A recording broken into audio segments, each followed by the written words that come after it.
Since 1981, the Fair St. Louis Foundation, in partnership with the City of St. Louis, has hosted a spectacular celebration of our nation's independence over the 4th of July weekend. The Boeing Salute to the Troops event recognized the service and sacrifices of servicemen and their families, including Missouri Guardsmen. As we celebrate our nation's freedom, please welcome to the Fair St. Louis stage men and women from the 70th Troop Command Military Police Color Guard of your Missouri Army National Guard as they present the nation's colors. It was an honor, and it was kind of cool because I was the first one out there, so I got to see everyone's faces.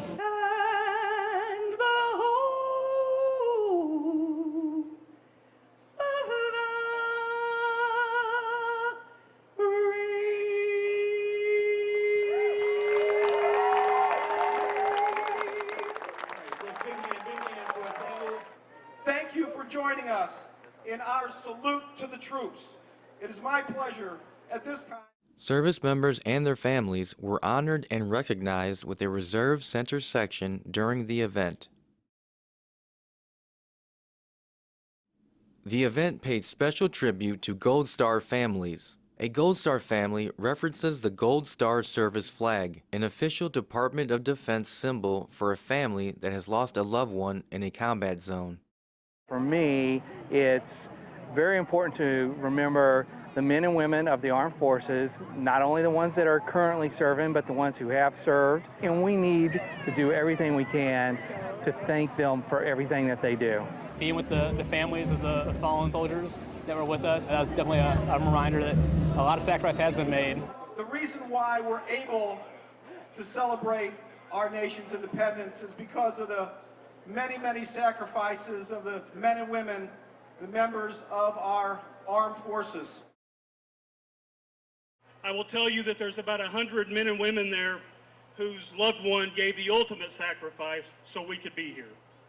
And on behalf of those individuals and all the men and women that served in the armed forces, past, present, and future, all the men and women in the Missouri National Guard, and our brothers and sisters in civilian law enforcement, we thank you for this day. Cool?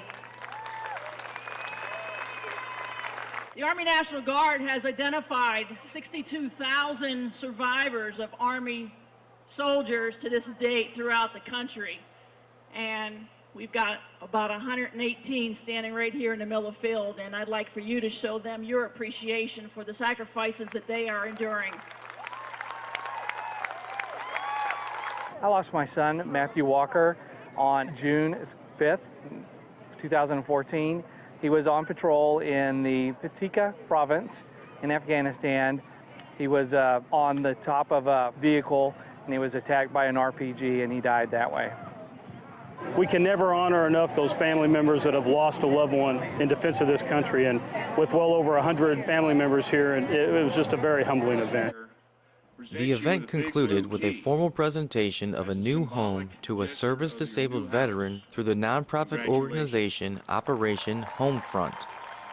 Operation Homefront is a national nonprofit. We provide assistance and support to veterans and military families. As part of our Homes on the Homefront program, we're proud to partner with JP Morgan Chase to provide mortgage-free homes to veterans and military families. We have peace of mind. We have a home to raise our daughter in, and I couldn't thank Chase or Operation Homefront anymore for what they've given us. It's an amazing opportunity.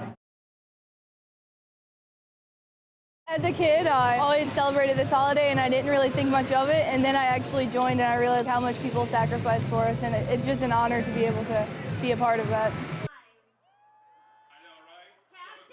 We've had a lot of interaction with the community this year. It's nice to have their support and have them welcome us. There's an extreme, overwhelming amount of generosity, and it makes me feel special, and it makes me feel proud to be part of the National Guard. There's a lot of people that have put this uniform on that have made a lot more sacrifices than I have that need that recognition. So anytime that we can show up and put them in that situation of being thanked, it's awesome. There's a lot of people relying on us to ensure that their freedoms and values are always upheld. Remember how we got this holiday and the steps that it took and the steps we're still taking to maintain that freedom.